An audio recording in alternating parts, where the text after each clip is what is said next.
Okay, dears. So today we are going to talk about the verb in English language.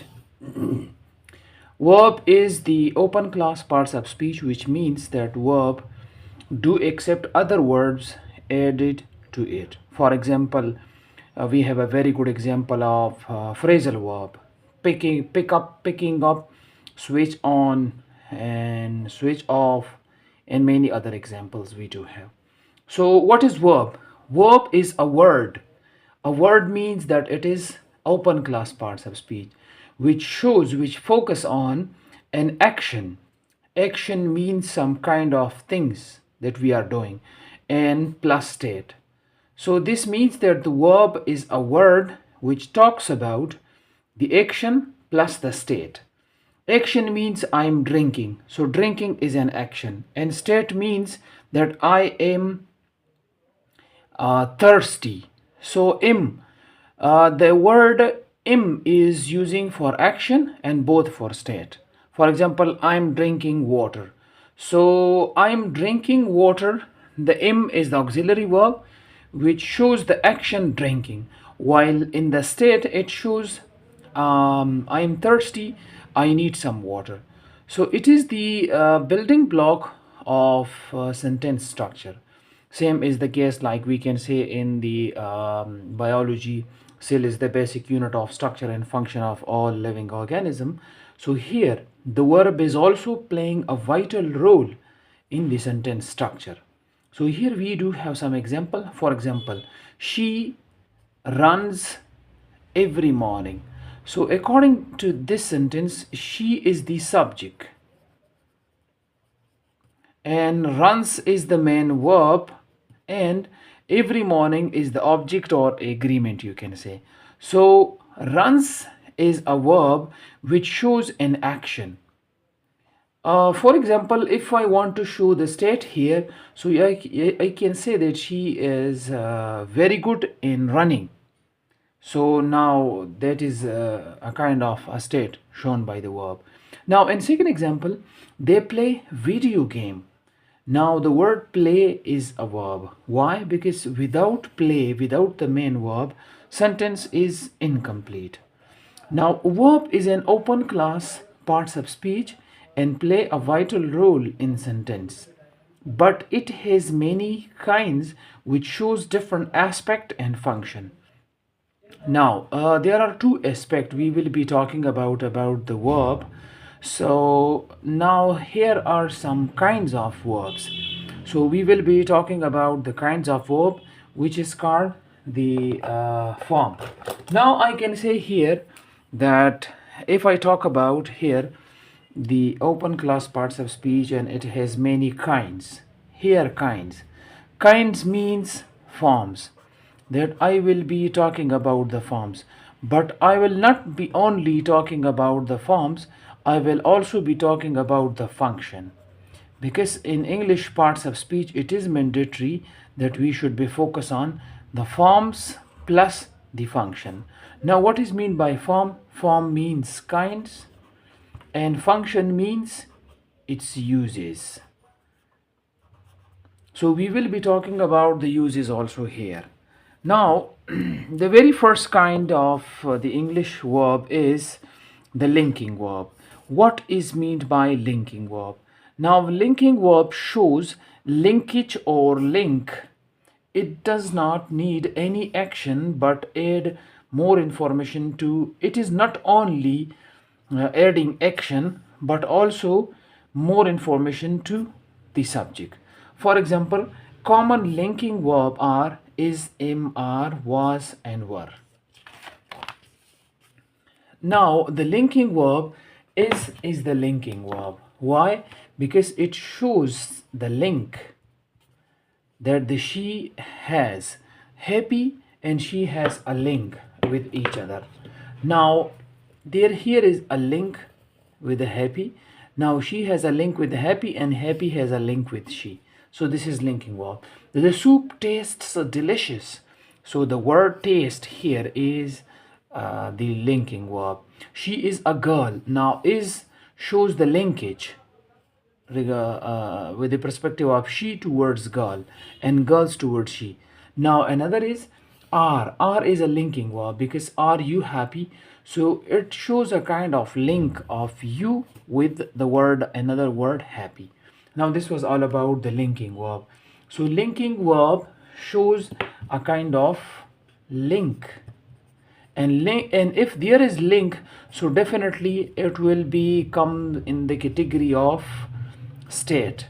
We have studied before that verb also talk about the state. So if we talk about the link, so the link most probably moves on to the state. Now here is the auxiliary verb. Auxiliary verb is very important in the sentence structure also. Helping or auxiliary verb show the tense, not shows. Here is a mistake. I can move it.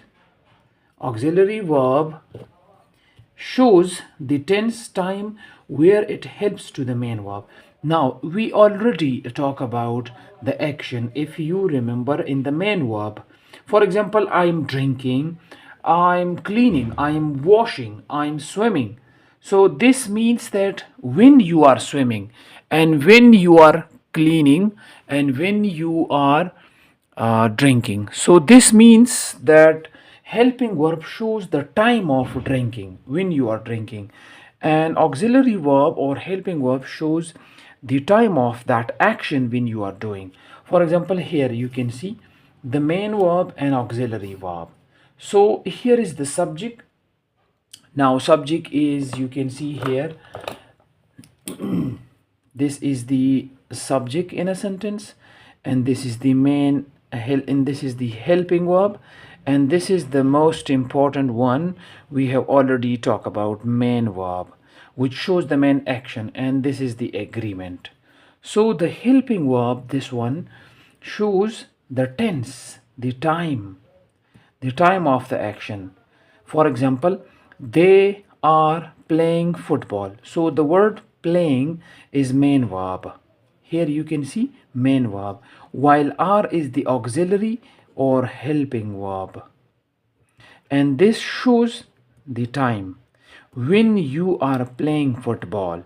They is the main subject of a sentence, and then are is the helping verb, and playing is the main verb, and football is a noun which is called agreement. Why it is called agreement? Because this whole sentence agrees with the main verb here. So she is dancing in the bar.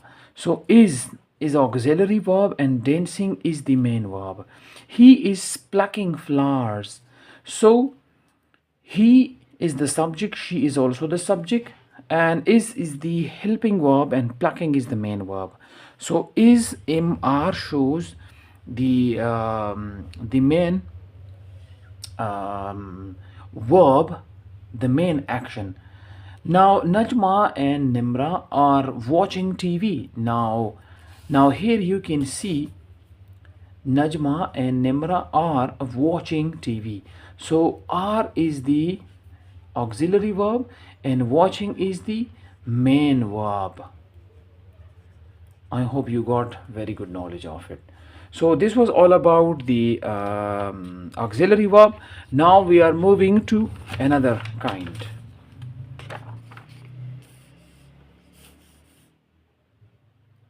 Now here you can see the model auxiliary. Model auxiliary probably focus on the necessity. It has already been written here. Model auxiliary talks about necessity, possibility, ability, inability, impossibility, and permission. So common modal verbs are can, could, may, might, must, shall, should, will, and would. So auxiliary, modal auxiliary always talk about the necessity, possibility, ability, and also permission. Let's talk about that in detail. So you must study hard. So the word must is modal auxiliary, and modal auxiliary always focusing on the necessity, possibility, impossibility, and permission. Number two, she might come tomorrow. So might also shows a kind of prediction and a kind of ability that she will come. May I come in? So the word may is asking about permission. Now I will discuss it by tomorrow. So will also shows the auxiliary verb and also the modal auxiliary. Here we would agree with her opinion. Now here we can say, here is a very good information for you. Will used when you think that you are certain about the future. For example, if you think that I can do this activity in the future, so definitely you can use well if you are certain some kind of task that you are doing in the future. So if there is certainty, if you believe that I will do some kind of activity in the future, by hooks and crooks, so definitely you will use well. And you will use would when you are uncertain about the future. The word uncertainty lies here. If you think that maybe I do or not in the future, so you will use would. This was all about the modal auxiliary. Now we are moving to transitive verb, which is very important. Transitive verb requires, needs, transitive verb needs direct object. Just we can say, sentence, verb, subject, verb and object. This is the sentence structure. So this verb part, this verb needs this part. This means that verb needs object at the end of the sentence, which is important for the verb. We already talked about it in the agreement. So transitive verb are those verb which needs the direct object to complete their meaning. For example, she drink. Now if I say she drink only, she drink what? Here a question comes in my mind. She drink what? Now she drink the water. So the water is a direct object for the verb drink. Now they built a house. For example, if I say they built, so I wouldn't be completed in this meaning. To promote this meaning, I'll definitely need some kind of object, which is direct object. So you see here, they built a house. So this is called the transitive verb. Now here there is another verb by the name of intransitive, and it is also called intransitivity. When there is intransitivity, this means that the action or the other thing is intransitive. Now intransitive verb does not require, does not need, what need, the direct object. Like in this sentence, sub sentence structure, subject plus verb plus object. So this verb here in the sentence does not need to explain its meaning. This is called intransitivity. Intransitivity. In the sentence, it doesn't require the subject and verb. He sleeps peacefully. Now, the word sleep is intransitive verb because it is already clear from these two words. Sleeping is a kind of activity and it is understood. So they are all weeping. Now the word weeping is also, and she laughed loudly. So she laughed lovely means, laughed means this is intransitive. Why intransitive? Because we already clear that laughing is a kind of activity and no other activity is available for laughing. Now another type of verb is finite verb. Finite verb, a finite verb is a verb that has a subject and a tense. For example, I run every time. So the verb run is a finite verb because it has a subject I and tense present simple.